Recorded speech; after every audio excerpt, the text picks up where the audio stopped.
Hello everyone, welcome back to YouTube channel knowledge acres. And आज हम बात करने वाले हैं हमारे एक बहुत इंपॉर्टेंट टॉपिक की, एक बहुत इंपॉर्टेंट ऑर्गेनेल की, जो है न्यूक्लियस।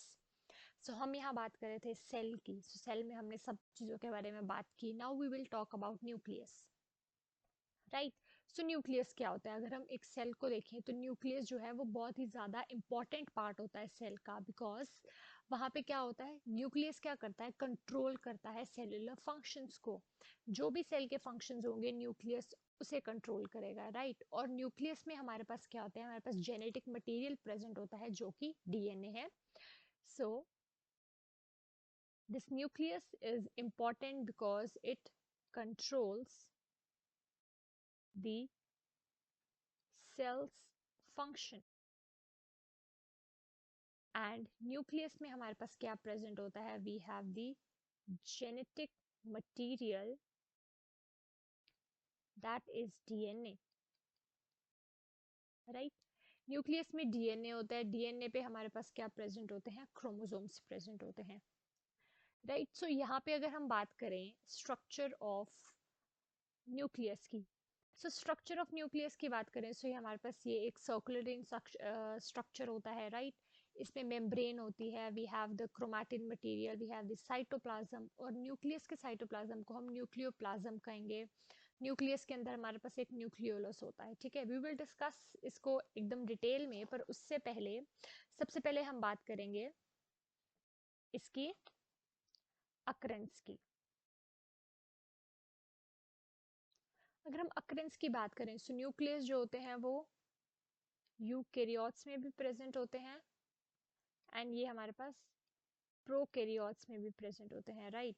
सो यूकेरियोट्स में हमारे पास क्या होता है, हमारे पास ट्रू न्यूक्लियस होता है, और यहाँ पे हमारे पास एक फॉल्स न्यूक्लियस प्रेजेंट होता है, राइट। एंड ट्रू और फॉल्स न्यूक्लियस का क्या मतलब है? अगर हम ट्रू की बात करें सो यहाँ पे हमारे पास एक उसकी वेल डिफाइंड मेम्ब्रेन होगी, लाइक उसकी आउटर कवरिंग जो होगी वो एक वेल डिफाइंड होगी। एंड यहाँ पे हम बात करेंगे सो फॉल्स का ये मतलब हुआ है कि यहाँ पे नो वेल डिफाइंड मेम्ब्रेन होगी, राइट। सो ये हमारे पास पॉइंट ऑफ अकरेंस थे यूकेरियोट्स एंड उसमें। सो यूकेरियोट्स में हमारे पास क्या होता है, यूकेरियोट्स में हमारे पास वो ऑर्गेनिजम्स आते हैं जिनमें ट्रू न्यूक्लियस होता है। एंड हमारे पास एक ऐसी एक मतलब we have the mammalian structure जहाँ पे हमारे पास न्यूक्लियस नहीं होता। सो अगर हम बात करें अपनी रेड ब्लड सेल्स की, हमारे ब्लड में रेड ब्लड सेल्स होते हैं, और एक ऐसा कंपोनेंट है हमारी ह्यूमन बॉडी का which have no nucleus.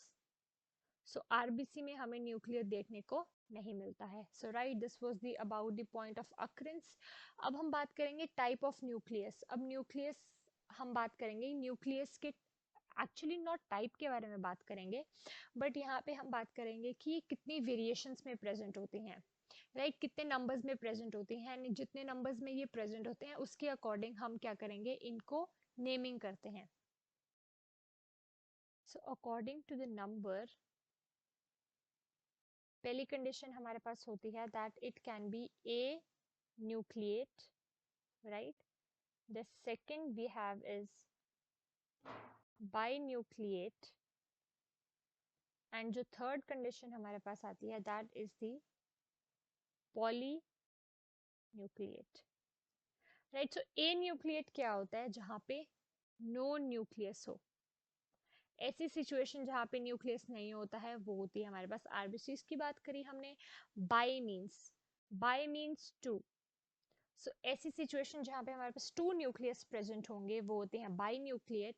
And इसका एग्जाम्पल है हमारे पास पैरामीशियम, और पैरामीशियम एक प्रोटोजोआ है, राइट।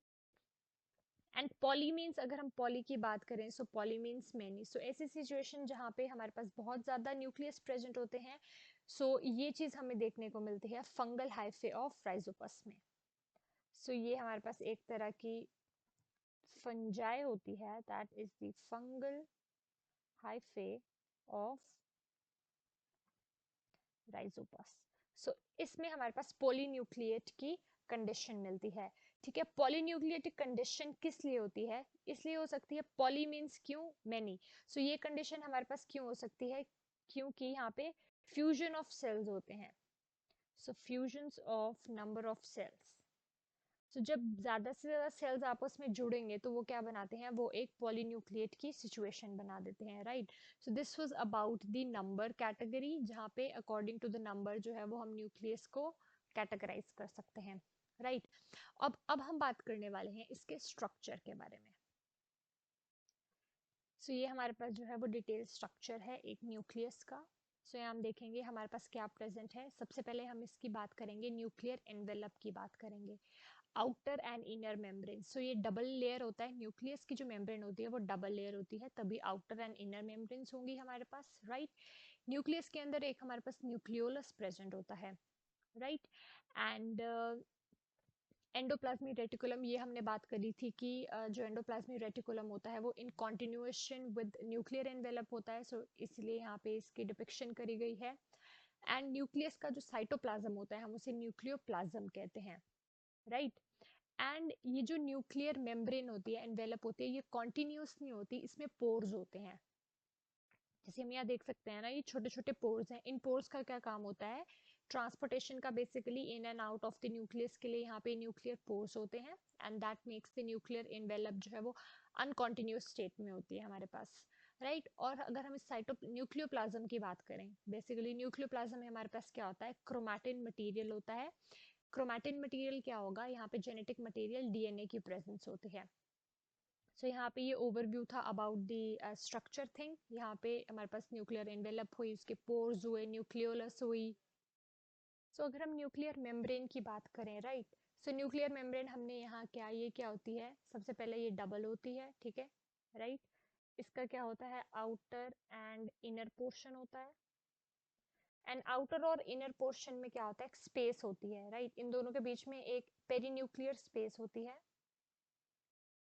ये जो पेरीन्यूक्लियर स्पेस होती है, इसका हमारे पास जो साइज होता है that is to 10 to 50 nanometre का साइज होता है, राइट।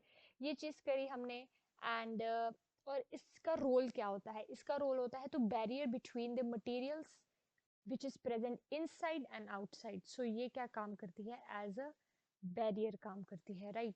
कोई चीज जो सेल के अंदर, न्यूक्लियस के अंदर प्रेजेंट हो और न्यूक्लियस के बाहर जो प्रेजेंट हो, राइट। और जो आउटर मेम्ब्रेन होती है, अगर हम बात करें आउटर मेम्ब्रेन की, जो आउटर मेम्ब्रेन होती है ये कॉन्टिन्यूस होती है विद ईआर। एंडोप्लाज्मिक रेटिकुलम के साथ ये कॉन्टिन्यूस होती है। एंड हमने बात की है जो न्यूक्लियर मेम्ब्रेन होती है, ये इसमें क्या होती है, स्मॉल पोर्स प्रेजेंट होते हैं, राइट। ये डिसकंटिन्यूस होती है, स्मॉल पोर्स प्रेजेंट होते हैं। एंड इन पोर्स का काम क्या होता है, they are the passages through which the movement of RNA and the protein molecule take place. RNA and proteins की ट्रांसपोर्टेशन के लिए ये हेल्प करते हैं, राइट।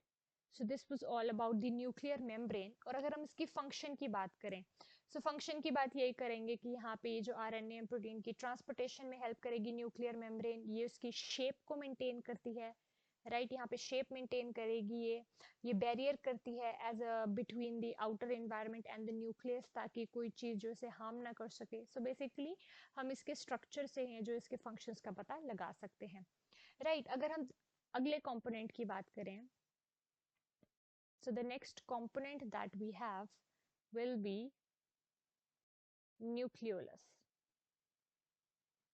ठीक है। ये जो न्यूक्लियोलस है हमारे पास, ये एक क्या, अगर हम बात करें ये हमारे पास एक स्फेरिकल स्ट्रक्चर हो गया।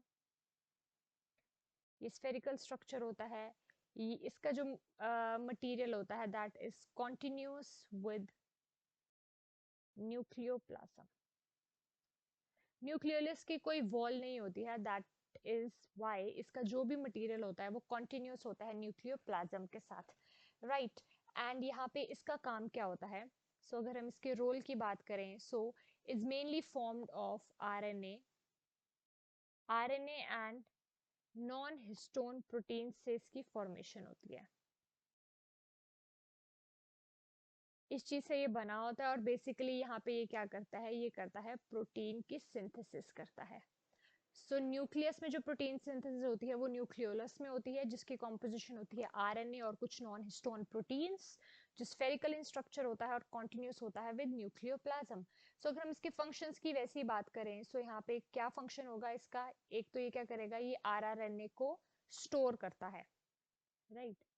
Late me take a, so अगर हम इसके फंक्शन की बात करें, so the function is it store rRNA, right. ये हेल्प करेगा स्पिंडल फॉर्मेशन में। सो न्यूक्लियस क्या करता है, स्पिंडल फॉर्मेशन में हेल्प करता है। एंड स्पिंडल फॉर्मेशन कब होती है, that is during the cell division, right. So ये हमारे पास था न्यूक्लियोलस। अब हम बात करेंगे नेक्स्ट कंपोनेंट की, जो है न्यूक्लियोप्लाज्म।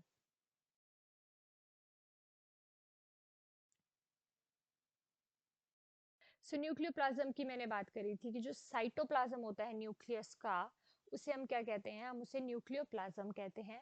एंड इसमें क्या प्रेजेंट होता है, न्यूक्लियोप्लाज्म में हमारे पास क्या प्रेजेंट होता है, एक तो हमारे पास न्यूक्लियोलस प्रेजेंट होगा, प्लस हमारे पास क्रोमैटिन प्रेजेंट होता है। क्रोमैटिन फाइबर्स जो कि जेनेटिक मटेरियल डीएनए बनाते हैं, राइट। सो यहाँ पे न्यूक्लियोलस और क्रोमैटिन हमारे पास प्रेजेंट होता है। और इसको हम क्या कहते हैं, हम इसको कैरियोलिम्फ भी कहते हैं। So it is also known as the कैरियोलिम्फ।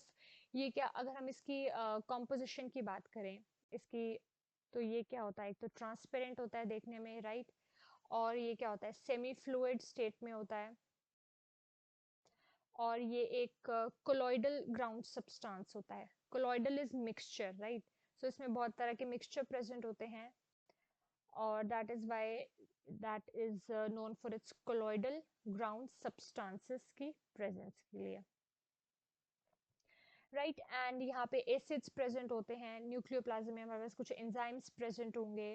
We have acids, we have enzymes, और हमारे पास क्या प्रेजेंट होगा यहाँ पे, राइबो न्यूक्लियोप्रोटीन्स प्रेजेंट होंगे। सो ये सारी चीजें जो साइटोप्लाज्म में प्रेजेंट होती है न्यूक्लियस के, वो ये चीजें हैं, right. So this is what the nucleoplasm does. और हमारे पास न्यूक्लियोप्लाज्म में एक चीज की हमने बात की कि न्यूक्लियस और हमारे पास क्या होता है, क्रोमैटिन फाइबर्स होते हैं।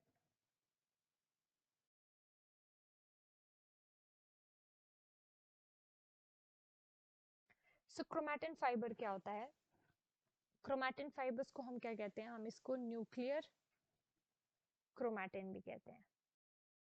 Okay, we call it as nuclear chromatin also। ये क्या होते हैं, इसमें थ्रेड लाइक कॉइल्ड और इलोंगेटेड स्ट्रक्चर्स होते हैं। अगर हम इन फाइबर्स की बात करें, तो अगर ये फाइबर हैं तो they are thread like, right. Thread like होते हैं, ये कॉइल्ड होते हैं एंड इलोंगेटेड होते हैं। सो ये इनकी स्ट्रक्चरल अपीयरेंस की बात करेंगे हम, कि they are thread like, coiled and elongated structures, right. And ये जो थ्रेड लाइक स्ट्रक्चर, इन्हें फाइबर्स कहेंगे, और ये यूनिफॉर्मली डिस्ट्रीब्यूटेड होते हैं। They are uniformly distributed throughout the nucleoplasm. हम जब हमने स्ट्रक्चर देखा था, राइट, जब हमने यहाँ स्ट्रक्चर देखा, तो वी कैन सी ये जो क्रोमैटिन मटेरियल है, ये पूरे में यूनिफॉर्मली डिस्ट्रीब्यूटेड है। ऐसा नहीं है कहीं ज्यादा है कहीं कम है, एकदम यूनिफॉर्म डिस्ट्रीब्यूशन है थ्रू आउट द न्यूक्लियोप्लाज्म। सो यही मेरा कहने का मतलब था कि यहाँ पे यूनिफॉर्म डिस्ट्रीब्यूशन देखने को मिलती है। एंड इनकी ऑब्जर्वेशन कब होती है, so they are observed during interphase stage. So हमें पता है एक सेल डिवीजन में हमारे पास क्या इंटरफेस स्टेज होती है, और एक माइटोटिक फेज होता है हमारे पास। सो ये हमें इंटरफेस स्टेज में क्रोमैटिन फाइबर्स देखने को मिलते हैं। So this was all about the nucleus and its ultra structures, right, and we talked about the functions of each of that.